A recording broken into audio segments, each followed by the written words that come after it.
It began with a freezer, not in some underground bunker or remote laboratory, but in the corner of a small, silent apartment. The kind of place no one paid attention to until the smell started. When police finally broke the lock and pried it open, they expected a tragedy. Instead, they uncovered a nightmare no one was prepared for. Inside was a body bound and frozen, but it wasn't the man who lived there.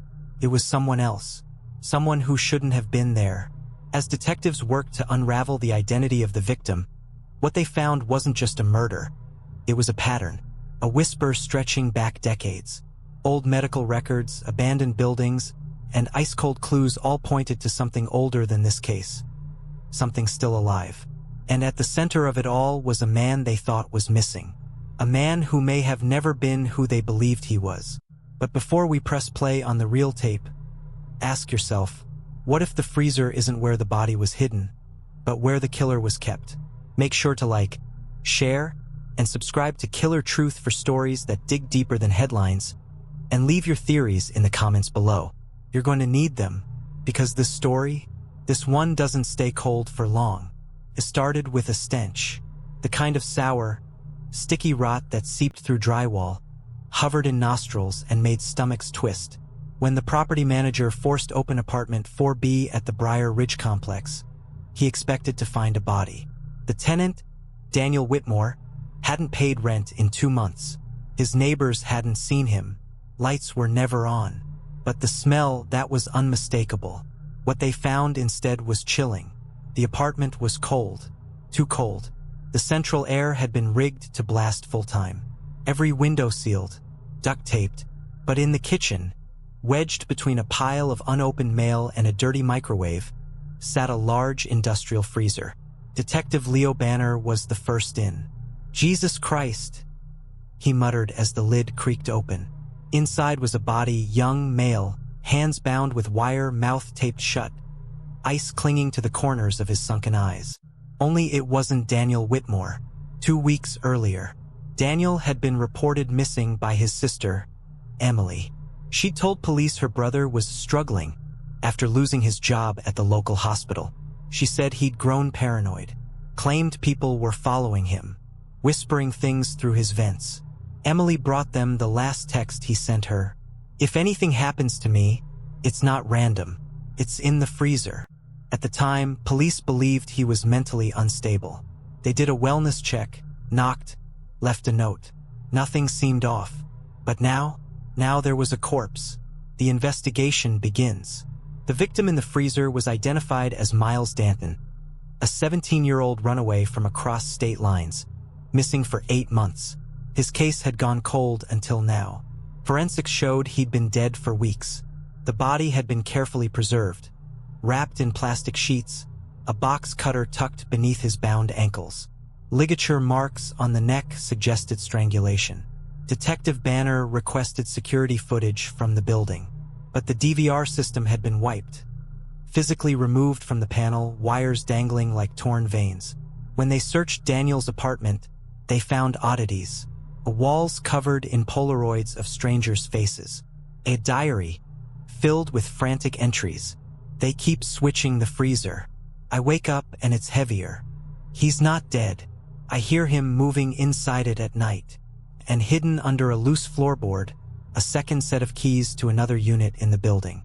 Apartment 3A. Vacant. Apartment 3A. The room was stripped bare, save for one thing, another freezer. But this one was empty, except for a cassette tape, half buried in frost, labeled in Sharpie, "Play me if you're not one of them." The audio was grainy. Daniel's voice panicked, rushed. "They say I killed him, but I didn't. He followed me. He was outside every night. I just wanted to slow him down. But he smiled when I choked him. He thanked me." Unintelligible breathing. "They come from the vents. They tell me what to do. They make me freeze the parts. You think I'm the killer? Look in the old hospital basement. You'll find the rest." The hospital. Daniel once worked in janitorial at Westfield Regional Hospital, shut down 5 years ago after a fire in the psych wing. Half the building was condemned. With a court order, detectives searched the sub-basement. They found freezers, 6 of them, powered by a jerry-rigged generator. Inside, medical waste, bones, and photographs clipped to body parts. One photo showed Daniel as a boy, smiling beside a man in scrubs. On the back, scribbled in faded ink, "For Danny. One day you'll help me finish what we started." What the town didn't know. 30 years ago, a string of murders had plagued the county, each victim surgically dissected, stored, and cataloged. The killer was dubbed the Collector, never caught. Case went cold. One of the main suspects had worked at Westfield. His name, Dr. Emery Whitmore, Daniel's father. Twist: the real victim. DNA pulled from Miles Danton's fingernails didn't just match Daniel. It matched someone else. A male, late 60s. Forensic trace under the freezer lip showed blood that wasn't Daniel's or Miles. The third body, possibly a third player. Neighbors claimed they heard banging for weeks, but also singing. A voice too deep to be Daniel's. Final scene. Police issue a manhunt for Daniel Whitmore. He's now wanted for questioning in connection with multiple homicides. But he's gone. His car abandoned. Phone smashed. The final line in his journal: "He's back. I only bought time. You opened the freezer. Now he's out." Cliffhanger. 2 weeks later, across the state, a couple reports a strange humming coming from their basement freezer. When police arrive, they open it. Inside, a note written in blood on lined notebook paper. It reads, "You froze the wrong man." Then, a phone rings. It's Daniel's voice on the other end. He says only one word: "Help." The phone call: "Help." Then silence. But it wasn't a dead line. Detective Leo Banner stayed on, breath held. On the other end, he could hear faint shuffling. Something wet, slow, a dragging sound. Then a distorted hum, almost melodic. Familiar. It matched the audio from Daniel's tape. He triangulated the call's location. It pinged from Gravel Creek, a forested stretch 40 miles out. Abandoned cabins, no cell towers, barely mapped. The same region Daniel's father used to take him hunting. Flashback: the father, Dr. Emery Whitmore, was a celebrated surgeon. Charismatic, brilliant, respected in public, but whispered about behind closed doors. Nurses claimed he kept parts after surgeries. For training, he'd say. After his wife's mysterious death in '97, something shifted. He pulled Daniel from school, homeschooled him, taught him anatomy using animal carcasses, then allegedly cadaver scraps from the hospital. When Daniel was 14, Dr. Whitmore disappeared. Left a single note: "The body isn't sacred. The soul is trapped until it's cold enough to escape." The case was quietly buried. Daniel was placed with an aunt, but that trauma never left him. Present day, the cabin. A SWAT team followed the GPS to an old, rust-rotted hunting lodge at the edge of Gravel Creek. Snow covered the roof, despite it being August. The air was unnaturally cold.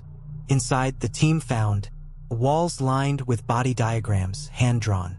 A dozen preserved fingers in mason jars. A mattress, blood-soaked, still warm. And in the corner, a rocking chair, swaying gently, with a tape recorder sitting in the seat. Detective Banner pressed play. "You think I'm sick?" Daniel's voice. "He trained me. I didn't want this, but it's in me now. The cold helps me think. Don't trust what you see in the mirror. He hides in reflections." Then, a second voice, slurred, deep, older. "You're too late. He's already in another one." A mirror in the cabin cracked, seemingly by itself. Twist: someone's missing. Back at HQ, the team reviews security footage from Briar Ridge Apartments again. A blurry figure appears in the background of multiple days' footage, always standing near the exit at night, wearing a hoodie. One of the officers recognizes the build. It's Officer Clint Gerard, the rookie who had been on the initial freezer discovery call. They do a head count. He never returned from the cabin sweep. Meanwhile, at a gas station, 3 towns over, a clerk calls in a strange incident. A man came in barefoot, shivering, dragging what looked like a body bag. He was muttering, "It's not me, it's not me, it's not me." He paid in cash, bought bags of ice, left in a white utility van. Security footage shows the man was Daniel Whitmore, or someone who looked like him. The problem? The timestamp on the footage is 1 hour before the call from the cabin. The cabin with the same voice, the same humming. Psychological horror. What's real? Emily, Daniel's sister, is brought in for questioning again. She breaks down, tells police her father used to make them both sit in freezers growing up. To train the mind. He'd say the cold slows the noise. She admits something. That night when Daniel texted me, it wasn't him. It was our father's voice. I swear. I heard it in my sleep before the phone ever buzzed. She then asks, "Do you believe in body hopping?" Silence in the room. Detective Banner returns to Westfield Hospital's ruins. Alone. In the hallway, he finds one door he hadn't noticed before. A surgical room. Still intact. Clean. Inside, a table with restraints. An old tape player. A fresh body dissected and tagged. The tag reads, Detective Leo Banner. From behind him, a voice whispers, "You made it just in time to meet yourself." He spins around. Cut to black. Detective Leo Banner stood frozen. Literally. The temperature in the surgical room had dropped 10 degrees in seconds. His breath came out in visible clouds. His eyes were fixed on the tag. Detective Leo Banner, pinned to a cold, dissected corpse that looked exactly like him. Then the whisper again. Behind him, "You made it just in time to meet yourself." He turned fast, gun drawn, but there was no one there, just a mirrored wall. His own reflection, except it was smiling. An emergency alert goes out. Detective Banner is missing. His last call came from inside the Westfield Hospital. By the time responders arrived, the surgical suite was gone. Completely walled up, like it had never existed. No tag, no table, no temperature drop. Only a single note was left on the ground. Handwritten. "They said if I stayed frozen, he couldn't wear me." FBI profiler Dr. Yasmin Kroll is brought into the case. She specializes in psychogenic fugue, identity fragmentation, and what she calls serial transference pathology. A theory that some killers don't just pass on behavior, they pass on identity. Her theory? Dr. Emery Whitmore found a way to fracture his psyche into others through trauma and temperature-induced suggestion. A self-made cult of personalities. She calls it the freezer protocol. Emily remembers it. Her father had diagrams, tapes, a manifesto. He believed extreme cold could slow the soul's decay after death. That if the mind was broken correctly and the body frozen, he could step inside someone else. He called it vessel jumping, and he tested it on his wife, on animals, then later his children. Using the audio glitch from the cassette found in apartment 3A, Dr. Kroll identifies a pattern coordinates encrypted in static. It leads them to an underground facility near the old hydro plant 12 miles out. Inside, dozens of freezers, marked with names. And not all are full. Security footage reveals different people entering the plant over the years, but they all have the same gait, the same posture, same man, different faces. In one of the freezers, they find Leo Banner, alive, eyes wide open, unblinking, heart rate 18 BPM, body temp 79 degrees Fahrenheit, hooked to a slow drip 4. He whispers, "He put me on ice so I'd forget. But now I remember. He's not a man anymore." Emily Whitmore, watching her brother's tapes, finds one she doesn't remember recording. She plays it. It's her, crying, holding a scalpel. "I did it. I did what he said. I cut the voice out, but I still hear it. It wants back in. It's in the mirrors. It's in the drains. I can't kill it. He lied. Freezing doesn't trap it. It just stores it." She rewinds it 3 times. She never recorded that tape. That night, 2 local officers at a diner disappear. Their cars found idling near Lake Evron. Inside, 2 melted ice bags and a blood-smeared message on the dash. 2 vessels full, 1 ready. Nearby, a fisherman reports seeing a man crawling out of the icy lake. naked, grinning. But the most terrifying part? He was humming the same tune from the original cassette. Back at FBI headquarters, Dr. Kroll assembles the collected evidence. 3 known bodies, 7 unidentified freezers, 1 missing killer who might be everyone. As she turns off the lights, her reflection lags half a second behind.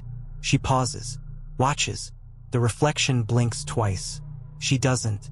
Smiles. "I was hoping you'd find me, Doctor."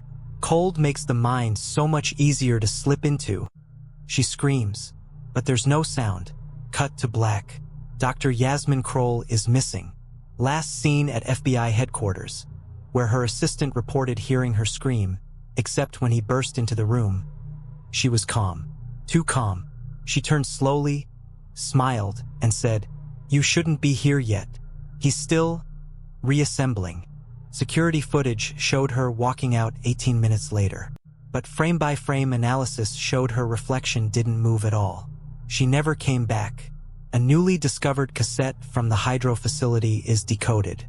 It's corrupted, but timestamps show it was recorded in 1998, the year Dr. Emery Whitmore vanished.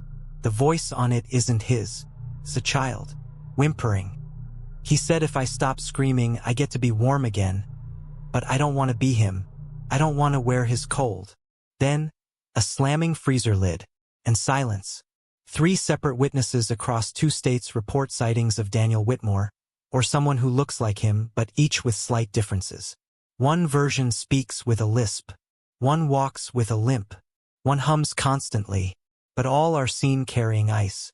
FBI profiler Holt Parrish dubs them the echoes. Fragments of the original killer, housed in bodies that don't quite hold. "He's testing skins," Holt explains, "and when one fails, he makes another." Authorities revisit Harrelson, the mountain town where Emery Whitmore was born. It burned down in 2003 in what was ruled an accidental fire. But records show no fire trucks were ever dispatched. Locals now admit, "We did it ourselves." Because weeks before the blaze, people started hearing things. Crying from refrigerators. Screaming from inside snowbanks. Blood dripping from the inside of closed freezers. Children spoke in voices that weren't theirs. Said things like, "He says he's not dead. He's just waiting for the cold to finish building him." So the town burned every freezer they could find. Every fridge. Every building. And then themselves. Banner, now partially recovered, returns to apartment 4B, the origin of the first discovery. He brings fire crews, hazmat, exorcists, anything. But the apartment is gone. Not burned. Not collapsed. Gone. The building now skips from 4A to 4C. Tenants claim there was never a 4B. Lease records deleted. Google Maps history wiped. Like it never existed. Emily Whitmore posts a video to a hidden forum under the title, "They're not dead, just frozen." She speaks directly to camera, eyes red, skin pale. Her breath fogs in a warm room. He's not jumping bodies anymore. He doesn't need to. The cold, it's spreading. I think he figured it out. If he can't take a vessel, he becomes the air. The pipes. The silence. You don't kill him by heat. You kill him by forgetting. By never speaking his name. She leans forward. "But you already have, haven't you?" Then she opens her mouth. An ice fog pours out, fast and thick, like she's exhaling winter. A young couple moves into a new apartment in a completely different city. The wife opens the door to the garage and frowns. "Honey." "Yeah." "Why is the freezer running?" "We don't have one." She walks into the dark. There's a faint hum. A drip. She bends down. On the floor, a bloody cassette tape. Handwritten across it. Part 5. "You shouldn't have opened this." Cut to black. No sound. Then, after 5 seconds of silence, a voice whispers, right in your ear, "Cold travels. So do I." Prologue. The tape. The cassette found in the garage had no label, just smeared blood, half frozen. But when the couple tried to play it, the tape inside had no audio. Only static. And yet that night, the wife dreamed of a man standing at the foot of her bed. Naked, dripping with ice water, whispering a melody she had never heard, but somehow remembered. The next morning, her husband was gone. Freezer door wide open, and carved into the frost, "I told you not to open this." Across the tri-state area, dozens of missing persons are being reported. All of them share three traits. Their homes had a freezer plugged in and running, but completely empty. They left behind no footprints, despite ice on the ground. And all had frosted mirrors, even in warm rooms. Forensic teams report fingerprints on the inside of mirror glass, not reflective surface inside the mirror. A group of online investigators upload the cassette audio to a sound forensics lab. At 400x slowed playback, buried beneath the static, a voice is revealed. It's not just a message. It's a name. Unit 0 Emery Daniel Whitmore. Status: core frozen. External shells deployed. Preparing atmospheric distribution. Atmospheric. Not digital. Not human. Cold as a virus. An ex-FBI technician named Nate Monroe leaks a file from the Westfield Cold Storage Archives labeled FZ001, Echo Resonance Protocol. It's dated 1991. The file contains chilling scientific entries. Subject EW claims consciousness can be distributed via ultrasonic frequency when exposed to cryo conditions below -20 degrees Celsius. Trial 18. 3-day freeze yielded echo chamber activity in mirrored surfaces. Subject's voice heard by technicians not present in the lab. Conclusion: the self is no longer confined to the body. The freezer is not a container. It is a transmitter. The document ends abruptly. The next page is burnt. Only 3 words survive. He is learning. Elementary school children in 3 separate counties begin drawing the same thing during art class. A tall man with black eyes, mouth stitched shut, fingers like icicles, and always drawn standing next to a freezer. One child, when asked who he was, replied without blinking. He used to live in the freezer. Now he's inside the words. A whistleblower releases more Westfield tapes. Footage from an observation room shows 7 boys, all named Daniel, each one given different conditioning. Sound therapy, mirror exposure, deep freeze deprivation. Only one of them screams in silence. Only one keeps smiling. Tape ends with a note. Subject number 4 continues humming, even in 15-minute death states. We believe the hum is an anchor, a pulse, like a sonar calling something back. Suddenly, in early September, temperatures across 5 cities drop 30 degrees overnight. No meteorological explanation. Power grids fail. Generators overheat. Hospitals overflow with frostbite victims inside their homes. In each blackout zone, one freezer is found running independently, not plugged in. Inside each cassette, each one plays a different part of a song. When combined, they create a full lullaby. The melody, the same one Daniel, Emily, Emery, and now the children were heard humming. The young woman from the beginning, the wife who found the first cassette, appears in a live stream, face pale, eyes vacant. She's seated in front of a mirror. I see him now, not through windows, through reflections, through cold breath. She touches the glass. He said he doesn't need vessels anymore. He doesn't need bodies. He needs believers. He wants to be a season. She breathes slowly. Her voice cracks. Winter is coming early this year. She turns to the camera, whispers, "He's inside me now, just like you let him inside you. When you listened." She smiles. The camera glitches. Behind her, the freezer door creaks open. Black screen. White text appears.